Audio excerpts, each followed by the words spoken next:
അസ്സലാമു അലൈക്കും വറഹ്മത്തുള്ളാഹി വബറകാതുഹു. ബിസ്മില്ലാഹിർ റഹ്മാനിർ റഹീം. അൽഹംദുലില്ലാഹി റബ്ബിൽ ആലമീൻ വൽ ആഖിബത്തു ലിൽ മുത്തഖീൻ വസ്സലാത്തു വസ്സലാമു അലാ സയ്യിദിൽ മുർസലീൻ വഅലാ ആലിഹി വഅസ്ഹാബിഹി അജ്മഈൻ. അമ്മാ ബഅദ്. ബഹുമാനപ്പെട്ട സഹോദരീ സഹോദരന്മാരെ,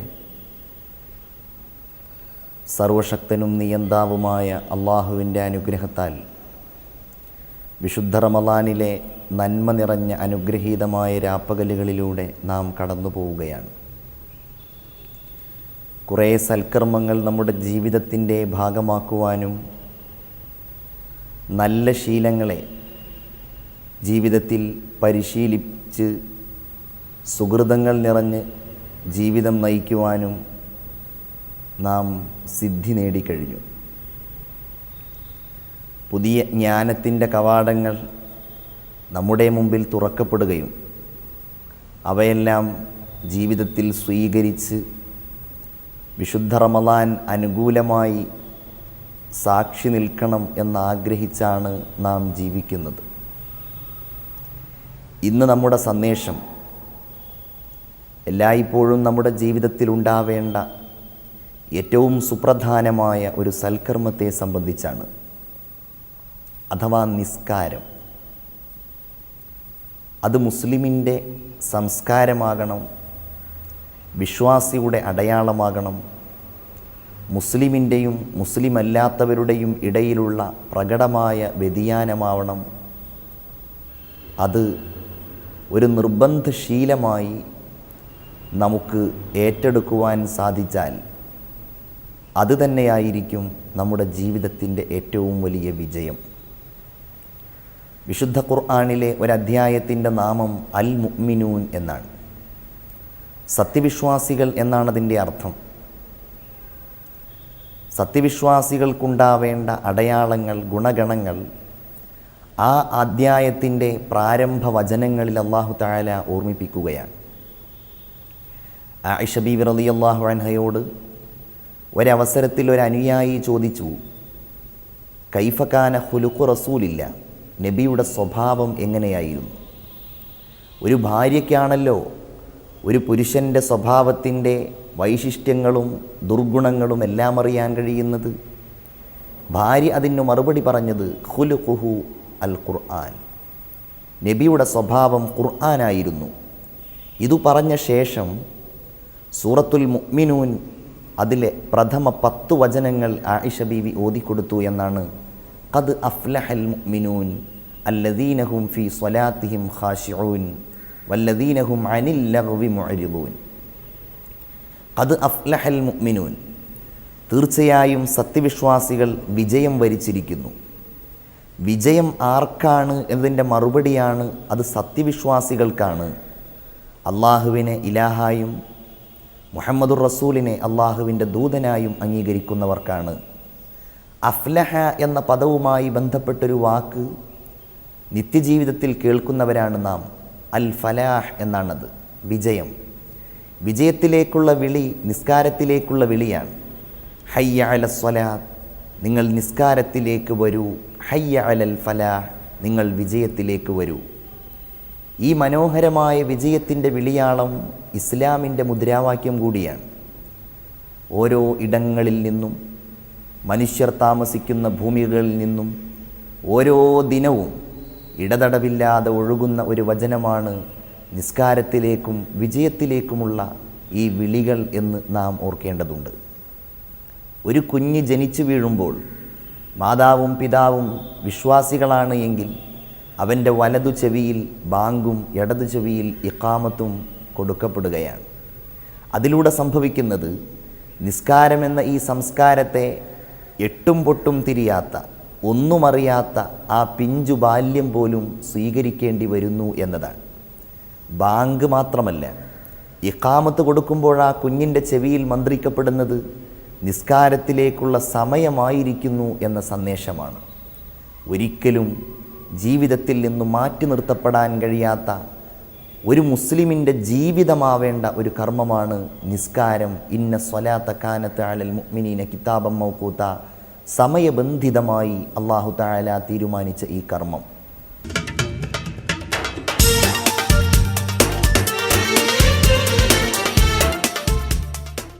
ഇത് അള്ളാഹുവും സൃഷ്ടിയും തമ്മിലുള്ള ബന്ധത്തെ ഉറപ്പിക്കുന്ന ഒരു കർമ്മമാണ്. ഓരോ പ്രവാചകന്മാരുടെ കാലഘട്ടങ്ങളിലും അവരുടേതായിരിക്കുന്ന ഭാഷ്യങ്ങളിലും രൂപങ്ങളിലും ഭാവങ്ങളിലും നിസ്കാരം നിർബന്ധമാക്കപ്പെട്ടിരുന്നു എന്ന് ചരിത്രത്തിൽ കാണാം. ഉദാഹരണമായി പ്രവാചകന്മാർക്കിടയിൽ അദ്വിതീയനും നമുക്കിടയിൽ ഏറ്റവും സുപരിചിതനായ വ്യക്തിത്വവുമായ ഹസ്രത്ത് ഇബ്രാഹിം അലൈഹിസ്സലാം തൻ്റെ ഭാര്യയെയും കുഞ്ഞിനെയും ഏകാന്തനായി മക്കയിൽ ഉപേക്ഷിച്ചിട്ട് പോകുന്ന ഒരു രംഗമുണ്ട് അദ്ദേഹത്തിൻ്റെ ജീവിതത്തിൽ. ചരിത്രം അത് വല്ലാതെ വേദനിപ്പിക്കുന്ന രീതിയിലാണ് നമ്മുടെ മുമ്പിൽ അവതരിപ്പിച്ചിട്ടുള്ളത്. തൻ്റെ ഭാര്യയെയും കുഞ്ഞിനെയും മക്കയിൽ കഅബ ഷരീഫ് എന്നുള്ളതിൻ്റെ സമീപത്ത് ഉപേക്ഷിച്ചിട്ട് പോകുമ്പോൾ ഭാര്യ തിരിച്ചു ചോദിക്കുന്നുണ്ട്, എങ്ങോട്ടാണ് നിങ്ങൾ പോകുന്നത്? ഒന്നും മിണ്ടാൻ കഴിയുന്നില്ല. ദുർബല ഹൃദയനല്ലായിരുന്നുവെങ്കിലും കുഞ്ഞും ഭാര്യയും വേർപ്പെടുന്നത് ഇബ്രാഹിം നബിക്ക് സഹിക്കാവുന്നതിലപ്പുറമായിരുന്നു. അല്ലാഹു അമറക ബിഹാദ, ഇത് അള്ളാഹു നിങ്ങളോട് കൽപ്പിച്ച ഒരു കാര്യമാണോ? അതെ എന്ന് തൻ്റെ മുഖം കൊണ്ട് ആംഗ്യം കാണിച്ച് അദ്ദേഹം ഒട്ടകത്തെ തിരിച്ച് യാത്രയാവുകയാണ്. ഒട്ടകം കുറച്ചപ്പുറത്തെത്തിയപ്പോൾ കഅബ ഷരീഫ് ഇന്നുള്ള ഭാഗത്തേക്ക് തിരിഞ്ഞുകൊണ്ട് അദ്ദേഹം നടത്തിയ ഒരു പ്രാർത്ഥന, റബ്ബന ഇന്നി അസ്കന്തു മിൻ ദുർരിയ്യതി ബിവാദിൻ ഗൈരി ദീ സറഅ, അല്ലാഹുവേ, ഒരു പുൽക്കൊടി പോലുമില്ലാത്ത ഈ ഭൂമികയിൽ പക്ഷേ നിൻ്റെ ഭവനം ഇവിടെ ഉണ്ടല്ലോ എന്ന സമാധാനത്തിൽ ഞാനിതാ എൻ്റെ ഭാര്യയെയും കുഞ്ഞിനെയും ഇവിടെ ഉപേക്ഷിച്ചിട്ട് പോവുകയാണ്. അതിൻ്റെ പിന്നിലുള്ള പ്രധാനപ്പെട്ട ലക്ഷ്യം റബ്ബന ലിയുഖീമുസ്സലാ, അല്ലാഹുവേ, അവർ നിസ്കാരം നിലനിർത്തണം എന്നതാണ്. ഇബ്രാഹിം നബി അലൈഹിസ്സലാം കഅബ ഷരീഫ് നിർമ്മിച്ച ശേഷം നടത്തിയ പ്രാർത്ഥനയിൽ തൻ്റെ കുഞ്ഞുങ്ങൾ, തൻ്റെ സന്താനങ്ങൾ നിസ്കാരം നിലനിർത്തുവാൻ വേണ്ടി നടത്തിയതായിട്ട് ആ പ്രാർത്ഥനയിൽ ഉൾപ്പെടുത്തിയത് നമുക്ക് കാണുവാൻ കഴിയും.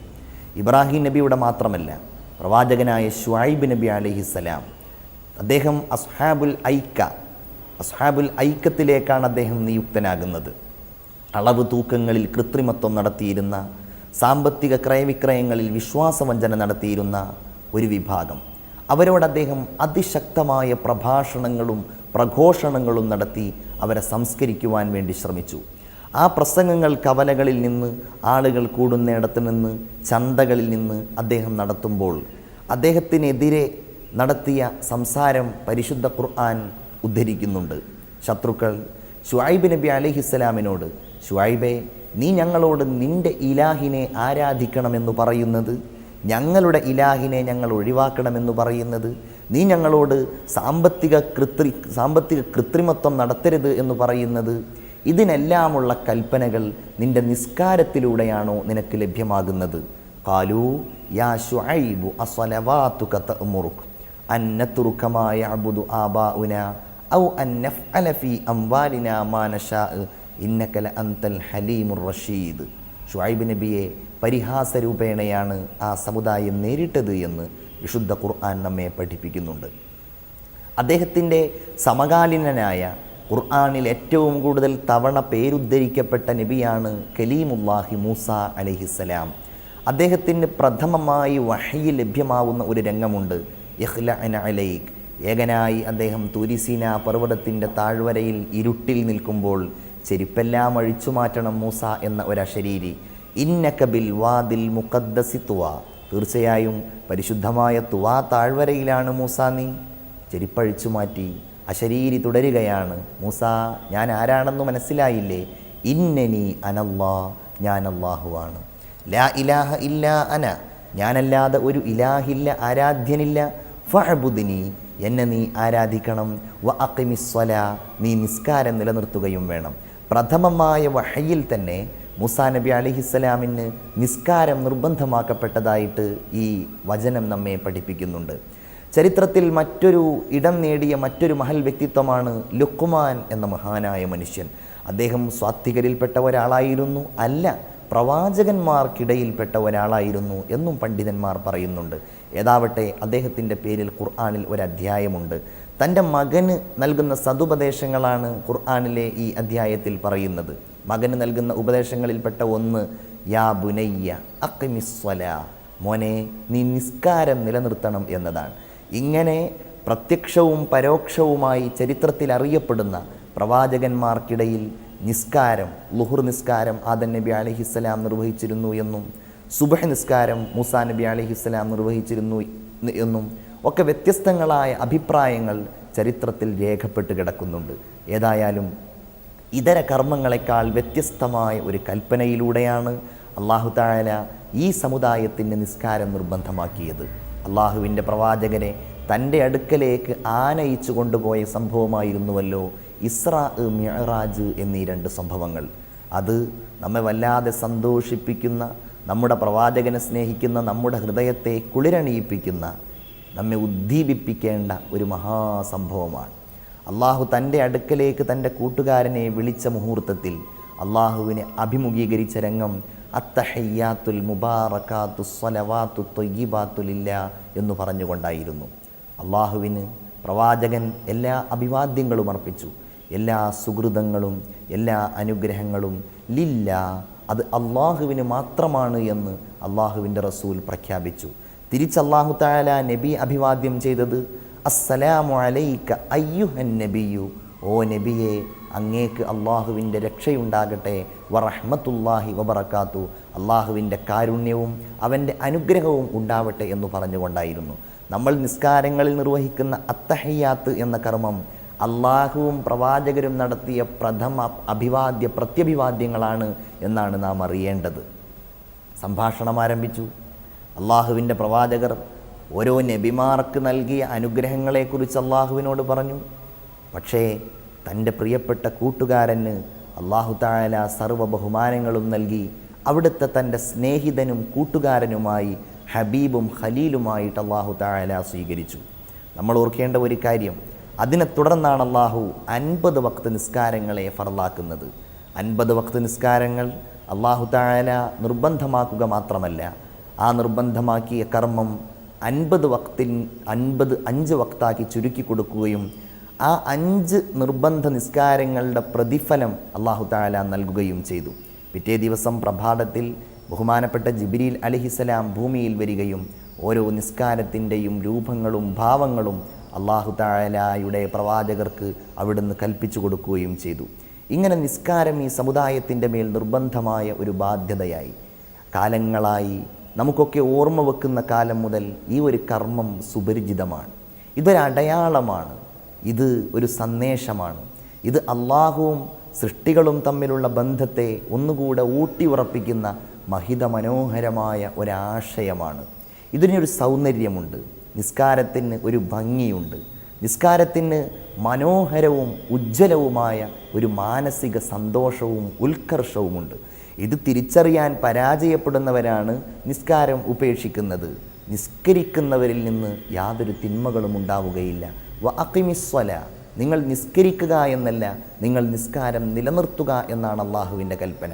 നിസ്കാരം നിലനിർത്തുമ്പോൾ ഇന്നസ്വലാത്ത തൻഹ അനിൽ ഫഹ്ശാഇ വൽ മുങ്കർ, തീർച്ചയായും നിങ്ങളിൽ നിന്ന് വിലക്കപ്പെട്ടതും എല്ലാ ഉപേക്ഷിക്കപ്പെടേണ്ടതുമായ കാര്യങ്ങളെ നിസ്കരിക്കുന്നവരാണെങ്കിൽ ആ നിസ്കാരം ഒഴിവാക്കുന്നു, മാറ്റി നിർത്തുന്നു എന്നാണ് അല്ലാഹു തആല പറഞ്ഞത്. പക്ഷേ നമ്മൾ നിസ്കരിക്കുന്നു, നമ്മൾ തിന്മകൾ ചെയ്യുന്നു, പലിശ വാങ്ങുന്നു, കള്ളം പറയുന്നു. അതെന്തുകൊണ്ടാണെന്നാൽ നമ്മളുടെ നിസ്കാരങ്ങൾ വേണ്ട രീതിയിൽ നിസ്കാരങ്ങളാകുന്നില്ല. നമ്മുടെ വീട്ടിൽ ഒരു കല്യാണമുണ്ടായാൽ, നമ്മുടെ അയൽവാസിയുടെ വീട്ടിൽ, നമ്മുടെ ബന്ധുക്കളുടെ വീട്ടിൽ ഒരു സൽക്കാരമുണ്ടായാൽ അന്ന് നമ്മൾ നിസ്കാരം ഉപേക്ഷിക്കുന്നവരായി മാറുന്നവരാണെങ്കിൽ പിന്നെ എന്തു ബാധ്യതയാണ് നാം അല്ലാഹുവും തമ്മിൽ നിർവഹിക്കപ്പെടുന്നത്? നാം ഉറപ്പുവരുത്തണം, ഒരു വക്തും പാഴാക്കാതെ ഖളാ ആക്കാതെ നിർബന്ധമായ നിസ്കാരങ്ങളെ സ്വീകരിച്ചവനാണ് ഞാനെന്ന്. നിസ്കാരം ഉപേക്ഷിക്കുന്നവർക്ക് അതികഠിനമായ ശിക്ഷയാണ് അല്ലാഹു തആല താക്കീത് നൽകിയിട്ടുള്ളത്. ഭൗതികമായ ലോകത്തവരുടെ പരാജയം പറയേണ്ടതില്ല. ഒരു തിരുവചനത്തിൽ നമുക്കിങ്ങനെ കാണുവാൻ കഴിയും, നിസ്കാരം ഉപേക്ഷിക്കുന്ന ഒരാൾ, അവൻ അല്ലാഹു നൽകിയ ഭക്ഷണം ഒരു ഉരുള അവൻ വായിലേക്ക് വെക്കുമ്പോൾ ആ ഉരുള അവനോട് പറയുമെന്നാണ്, ലഅനകല്ലാഹു യാ അദുവല്ലാഹ്, അള്ളാഹുവിൻ്റെ ശത്രുവേ നിന്നെ അള്ളാഹു ശപിക്കട്ടെ. തഅകുലു റിസ്ഖല്ലാഹ്, നീ അള്ളാഹുവിൻ്റെ ഭക്ഷണം കഴിക്കുന്നു, വലാ തുഅദ്ദി ഫറാഇള, എന്നിട്ട് അവൻ നിന്നോട് നിർബന്ധമായി കൽപ്പിച്ച ഒരു കാര്യം നീ നിർവഹിക്കുന്നില്ല അല്ലേ എന്ന് ഭക്ഷണം അവനോട് പറയും. അവൻ്റെ വസ്ത്രം അവൻ ധരിക്കുന്ന സമയത്ത് അവനോട് പറയുമെന്നാണ് ലഅനകല്ലാഹു യാ അദുവല്ലാ, അള്ളാഹുവിൻ്റെ ശത്രുവേ നിന്നെ അള്ളാഹു ശപിക്കട്ടെ, എന്നെ എങ്ങാനും അള്ളാഹു നിനക്ക് കീഴ്പ്പെടുത്തി തന്നിട്ടില്ലായിരുന്നുവെങ്കിൽ ലഫറർത്തു മിൻക, ഞാൻ നിന്നിൽ നിന്ന് ഓടിപ്പോകുമായിരുന്നു. അവൻ വീട്ടിൽ നിന്ന് പുറത്തേക്കിറങ്ങുമ്പോൾ ആ വീടവനെ ശപിക്കും എന്ന് ഹദീസുകളിൽ കാണുവാൻ കഴിയും. ആ വീടവനെ ശപിച്ചുകൊണ്ട് അവനോട് പറയും, നീ നിസ്കരിക്കുന്നില്ല എങ്കിൽ വല അആദക ഇലാ അഹ്ലിക സാലിമ, നിന്റെ കുടുംബത്തിലേക്ക് അള്ളാഹു നിന്നെ സുരക്ഷിതനായിട്ട് മടക്കാതിരിക്കട്ടെ.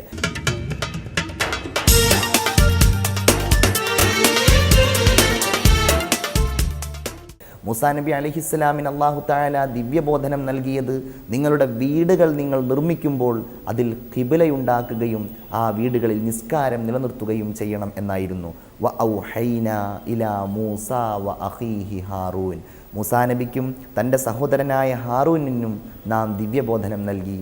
അൻ തബവ്വഅ ലിഖൗമികുമാ ബിമിസ്ര ബുയൂത, നിങ്ങളുടെ സമുദായമായ ബനൂ ഇസ്രായേലിന് ഈജിപ്തിൽ വീടുകൾ ഉണ്ടാക്കണം. വജ്അലൂ ബുയൂതകും ഖിബ്ല, ആ വീടുകൾ നിങ്ങൾ എന്നെ നേരിടുവാൻ പര്യാപ്തമാകുന്ന രീതിയിൽ സംവിധാനിക്കണം. വ അഖീമുസ്സലാ വബശ്ശിരിൽ മുഅ്മിനീൻ, നിങ്ങൾ നിസ്കാരം നിലനിർത്തണം. അങ്ങനെ നിസ്കാരം നിലനിർത്തുന്നവർക്ക് നിങ്ങൾ സന്തോഷ വാർത്ത അറിയിക്കുകയും ചെയ്യുക എന്ന് അല്ലാഹു തആല പറയുന്നു. നമ്മളുടെയൊക്കെ പഴയ വീടുകളിൽ അങ്ങനെ ഒരു റൂം തന്നെ നമ്മൾ സംവിധാനിച്ചിരുന്നു, നിസ്കാരമുറി എന്ന പേരിൽ. ഇന്നതൊക്കെ അപ്രത്യക്ഷമാകുന്ന ഈ സാഹചര്യത്തിൽ നമ്മുടെ സംസ്കാരമായിട്ട് നിസ്കാരത്തെ കൂടുതൽ ശക്തമായിട്ട് തിരിച്ചു കൊണ്ടുവരുവാൻ നാം എല്ലാവരും പ്രതിജ്ഞയെടുക്കണം. എൻ്റെ സഹോദരിമാർ ഈ വിഷയത്തിൽ വളരെ നിഷ്കർഷത പുലർത്തുകയും മക്കളുടെ നിസ്കാരത്തിൻ്റെ ചുമതല പ്രത്യേകിച്ച് സഹോദരിമാരും അവരുടെ ഭർത്താക്കന്മാരായ ആ കുഞ്ഞുങ്ങളുടെ പിതാവും ഏറ്റെടുക്കണം എന്നാണ് എനിക്ക് ഉണർത്തുവാനുള്ളത്. നമ്മൾ വീടുകളിൽ നിസ്കരിക്കുന്നവരാണെങ്കിൽ സ്വാഭാവികമായും നമ്മുടെ നിസ്കാരം കണ്ടിട്ടായിരിക്കും കുട്ടികൾ വളരുന്നത്. ചെറിയ കുട്ടികൾ നമ്മുടെ നിസ്കാരം കണ്ട് നമ്മോട് കൂടെ അവർ നിസ്കരിക്കും, സുജൂദ് ചെയ്യും, റുക്കൂഅ് ചെയ്യും, രസകരമായിട്ട് ആ കർമ്മം അവർ നിർവഹിക്കും നമ്മുടെ കൂടെ. ഒരു പക്ഷേ നമ്മൾ സുജൂദിൽ പോകുമ്പോൾ നമ്മുടെ തലയുടെ മുകളിൽ വന്നിട്ട് അവർ ഇരിക്കും. പ്രവാചകർ തിരുമേനി സുജൂദിൽ വീഴുമ്പോൾ അവിടുത്തെ പേരക്കിടാങ്ങൾ നബിയുടെ മുകളിൽ വന്നുകൊണ്ടിരുന്നിരുന്നു, നബി അവർക്ക് വേണ്ടി അവരുടെ സുജൂദ് ദീർഘിപ്പിക്കുമായിരുന്നു എന്നൊക്കെ ചരിത്രത്തിൽ നമുക്ക് വായിക്കുവാൻ കഴിയും. നമ്മൾ നമ്മുടെ കുഞ്ഞുങ്ങൾക്ക് ഈ പരിശീലനം നൽകണം. 7 വയസ്സാകുമ്പോൾ നിങ്ങൾ നിസ്കരിക്കുവാൻ അവരോട് കൽപ്പിക്കുകയും 10 വയസ്സായാൽ നിസ്കരിച്ചിട്ടില്ലെങ്കിൽ നിങ്ങൾ അവരെ അടിക്കുകയും വേണം. 7 വയസ്സായിക്കൊണ്ടിരിക്കുന്ന കുഞ്ഞിനെ ഇടക്കിടക്ക് നിസ്കാരം ഓർമ്മിപ്പിക്കുക, അവനിത് പരിചയപ്പെടുത്തുക, അവനതിൻ്റെ കർമ്മങ്ങളെക്കുറിച്ചുള്ള അവബോധം നൽകുക. ആളുകൾ വരുമ്പോഴും അവനോടും ഇടക്കിടക്ക് പറയുക, ഇന്നാളിൻ്റെ ദിവസം നിനക്ക് 7 വയസ്സാവുകയാണ്, നീ നിസ്കരിക്കണം എന്നവനെ ഓർമ്മപ്പെടുത്തിക്കൊണ്ടിരിക്കുക. 7 വയസ്സാകുമ്പോൾ ആൺകുട്ടിയാണെങ്കിൽ അവനൊരു പ്രത്യേക തയ്യാറെടുപ്പ്, ഒരു പ്രത്യേക വസ്ത്രമോ ഒരു തൊപ്പിയോ ഒക്കെ വാങ്ങിച്ച് നിസ്കാരം എന്നതൊരു മഹാസംഭവമായിട്ട് അവന് തോന്നുക തന്നെ വേണം. ഒരു പെൺകുട്ടിയാണെങ്കിൽ അവൾക്കൊരു ചെറിയ നിസ്കാര കുപ്പായം തയ്ച്ചു കൊടുക്കുക, ഒരു ചെറിയ പായ വാങ്ങിച്ചു കൊടുക്കുക. അങ്ങനെ നിസ്കാരം അവരുടെ ജീവിതത്തിൻ്റെ ഒരു ഭാഗമായിട്ട് അവർക്ക് തോന്നിയാൽ എത്ര മുതിർന്നാലും അവർ നിസ്കരിക്കും. 10 വയസ്സായാൽ കുട്ടികളാണല്ലോ, ചെറിയ മടിയൊക്കെ അവർക്കുണ്ടാവുമെങ്കിൽ നിങ്ങളവരെ അടിച്ച് നിസ്കരിപ്പിക്കണം എന്നാണ് അള്ളാഹുവിൻ്റെ റസൂലിൻ്റെ കൽപ്പന. അവിടുന്ന് ഏറ്റവും വലിയ മനഃശാസ്ത്രജ്ഞനാണ്, കുട്ടികളുടെ മനസ്സറിയുന്നയാളാണ്. അങ്ങനെ അടി ലഭ്യമായവരാണ് പിൽക്കാലത്ത് നിസ്കരിക്കുവാൻ വേണ്ടി തയ്യാറാകുന്നത്. 10 വയസ്സെന്നത് അടിയുടെ ഒരു തുടക്കം മാത്രമാണ്. മക്കൾ എത്ര മുതിർന്നാലും നിസ്കരിക്കുന്നുണ്ടോ എന്ന് അന്വേഷിക്കുവാനും നിസ്കരിച്ചിട്ടില്ലെങ്കിൽ അവരെ അതിന് താക്കീത് ചെയ്യുവാനും മാതാപിതാക്കൾക്ക് ബാധ്യതയുണ്ട് എന്നുകൂടി ഈ സന്ദേശം ഇത് നമ്മെ ബോധ്യപ്പെടുത്തുകയാണ്. നിസ്കരിക്കാത്തവരുടെ ജീവിതത്തിൽ നന്മയില്ല, അവരുടെ ജീവിതത്തിൽ ഒരു സന്മാർഗവും ഉണ്ടാവുകയില്ല. മഹാന്മാരായ പണ്ഡിതന്മാർ രേഖപ്പെടുത്തുന്നു, അവരുടെ മുഖത്ത് നിന്ന് സത്യവിശ്വാസിയുടെ അടയാളം മായ്ക്കപ്പെടും. നിസ്കരിക്കുന്നവർക്കൊരടയാളമുണ്ട്, സീമാഹും ഫി വുജൂഹിഹിം മിൻ അസരി സുജൂദ്. മുസ്ലിമിൻ്റെ അടയാളം മുഖം പ്രകാശിക്കുന്ന, സൽസ്വഭാവമുണ്ടാക്കുന്ന എല്ലാ അടയാളവും മായ്ക്കപ്പെടും. അവൻ്റെ ഭക്ഷണത്തിൽ നിന്ന് അനുഗ്രഹങ്ങൾ എടുക്കപ്പെടും. അപ്രകാരം അവൻ സത്യവിശ്വാസികളുടെ പ്രാർത്ഥനയിൽ ഉൾപ്പെടുകയില്ല. നിസ്കരിക്കാത്തവനാണ് എങ്കിൽ അവൻ മറ്റു കർമ്മങ്ങൾ ചെയ്താൽ അതുപോലും അല്ലാഹു സ്വീകരിക്കുകയില്ല. ഈ സന്മാർഗനിഷ്ഠമായ നിസ്കാരം നാം ഈ റമദാനിൽ ഒരു ശീലമായിട്ടെടുത്തിരിക്കുകയാണ്. പ്രത്യേകിച്ച് സുന്നത്ത് നിസ്കാരങ്ങളൊക്കെ പ്രത്യേകം പാലിച്ചുകൊണ്ടാണ് പുരുഷന്മാരൊക്കെ പള്ളിയിൽ പോയി ജമാഅത്തിൽ പങ്കെടുത്ത് തറാവീഹുകളൊക്കെ നിർവഹിച്ച്, സ്ത്രീകളാണെങ്കിൽ ഒരു സമയവും പാഴാക്കാതെ നിസ്കരിച്ച്, ഇങ്ങനെ ഒരു നിസ്കാരത്തിൻ്റെ ഒരു ലോകത്താണ് നമ്മളെല്ലാവരും ഉള്ളത്. ഇത് നമ്മുടെ അനുഗ്രഹമാണ്, നമ്മുടെ മനസ്സിൻ്റെ സമാധാനമാണ്, നമ്മുടെ മനസ്സിൻ്റെ ശാന്തിയാണ്. ഈ ബോധത്തോടുകൂടെ നാം നിസ്കരിക്കുകയാണെങ്കിൽ ആദ്യമായിട്ട് ഖബറിൽ ചോദ്യം ചെയ്യപ്പെടുന്ന, ആദ്യമായി പരലോകത്ത് ചോദ്യം ചെയ്യപ്പെടുന്ന ഓരോന്നിനും ഉത്തരം നൽകുവാൻ നമുക്ക് സാധ്യമാവും. നമ്മൾ നിസ്കരിക്കുന്നവരാവുക. റമദാനിൻ്റെ ഈ പുണ്യം നിറഞ്ഞ രാപ്പകലുകൾ നിസ്കാരമെന്ന ഒരു സംസ്കാരം നമ്മുടെ വീടുകളിൽ, നമ്മുടെ കുടുംബത്തിൽ, നമ്മുടെ ഓരോ ഇടങ്ങളിലും നിർവഹിക്കുന്നവരായി നാം ഓരോരുത്തരും മാറുക. സർവശക്തനായ അള്ളാഹു നമുക്കതിന് തൗഫീഖ് ചെയ്യുമാറാവട്ടെ. ആമീൻ എന്ന് പറഞ്ഞുകൊണ്ട് നമ്മുടെ ഇന്നത്തെ ഈ സന്ദേശം ഇവിടെ അവസാനിപ്പിക്കുകയാണ്. നാളെ ഇതേ സമയം മറ്റൊരു വിഷയവുമായി നമുക്ക് വീണ്ടും കണ്ടുമുട്ടാം. അതുവരെ നിങ്ങളോട് വിട ചോദിക്കുന്നു. അസ്സലാമു അലൈക്കും വറഹ്മത്തുള്ളാഹി വബറകാതുഹു.